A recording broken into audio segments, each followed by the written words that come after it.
In this video, we'll look at how to use Dataflows Gen2 to load data into a Fabric Lakehouse. Dataflow Gen2 is an ETL component of Microsoft Fabric. ETL stands for Extract, Transform, and Load.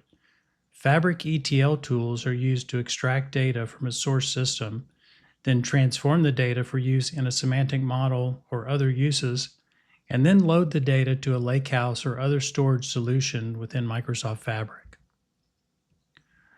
Dataflow Gen2 are authored using the familiar Power Query interface that is found in both Dataflows Gen1 and in the Power BI desktop application. This interface provides an easy transition for Power BI developers to get started with data engineering tasks within Microsoft Fabric.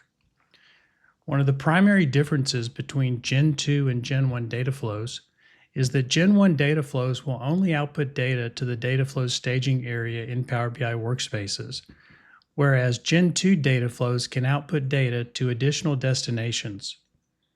Currently, Dataflows Gen 2 will output data to a Fabric Lakehouse, an Azure SQL database, Azure Data Explorer, and Azure Synapse Analytics. And Microsoft has indicated that they plan to add more destinations in future updates. Another nice feature of Dataflows Gen 2 is that they can be saved as a draft and published later. The data flows are actually saved automatically when they are created and with every change. Additional features of Dataflows Gen 2 can be found on Microsoft Learn at the following URL. Finally, Dataflows Gen 2 requires a Fabric Capacity or Fabric Trial Capacity license. Now let's move over to Microsoft Fabric and step through how to create a Dataflow Gen 2. To access Dataflows Gen 2, we will start from the Microsoft Fabric homepage, which is app.fabric.microsoft.com. We will then navigate to the Data Factory experience. Next, we will choose the workspace where we plan to create the data flow. Then at the top of the page, we can click New, Dataflow Gen 2.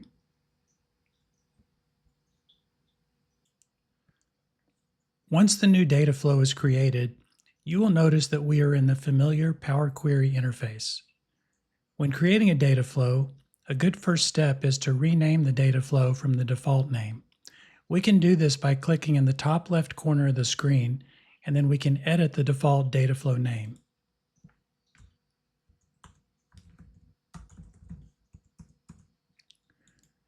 In this demo, we're going to create a date table for use in all of our semantic models, so we will name the data flow accordingly. Next, we need to choose a data source for the query. When I click Get Data and More, you can see there are many pre-built connectors to data sources that can be used in data flows. For our date table, I'm going to start with a blank query and then paste in my standard date table query. So I'll type blank.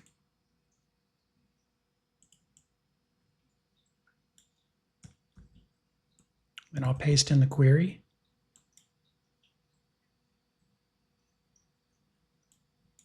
Then I'll name the query. Now, if I was working in Dataflow Gen 1 or Power BI Desktop, I would simply click Close and Apply, and the table would load to either a Power BI data flow or a Power BI semantic model. However, in Dataflows Gen 2, we have more options on where to load this data.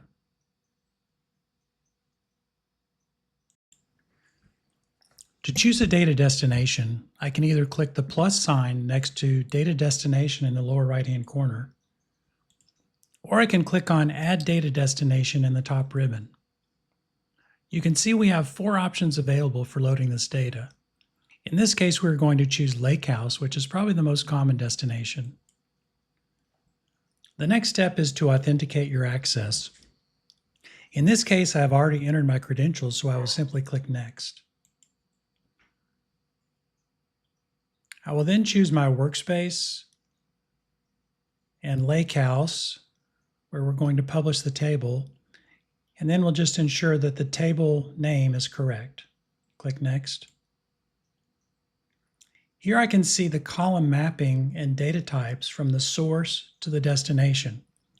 There are also some default settings that I can edit if needed. If I toggle this, you can see Update Method, the default is Replace, or you can append records. And then there's a schema option. We've chosen Dynamic Schema, which is the default.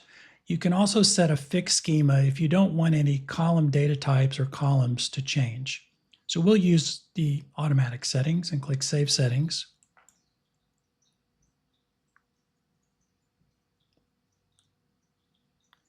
Now if I click on the gear icon in the lower right-hand corner, you can see the details of where we're going to load this table. So I'm going to click Publish, and we can publish later if we're still working on the query, or Publish now, which we're going to do.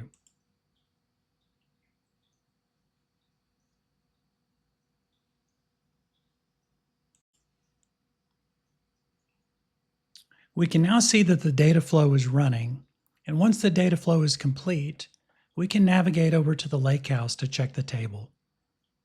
So we'll do that when the data flow is complete. So the data flow is now complete. So let's navigate to our Lakehouse. It was Other Silver Tables. I'll open the Lakehouse. Now you see we have unidentified tables. If I click these three dots and click Refresh, it's going to load the date table. So if I click on the date table, okay, so the date table is loaded. If we go back into the Lakehouse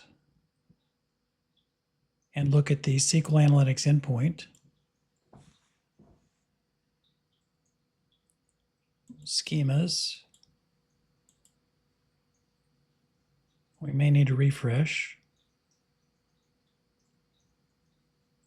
There it is. So now we can actually query the table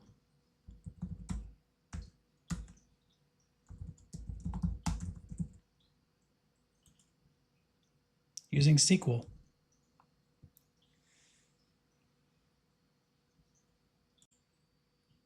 And finally, let's navigate back to the workspace. And we'll go to the data flow. And here in Settings, we can manage a refresh schedule. So I can turn refresh on, and I can add times. Click Apply.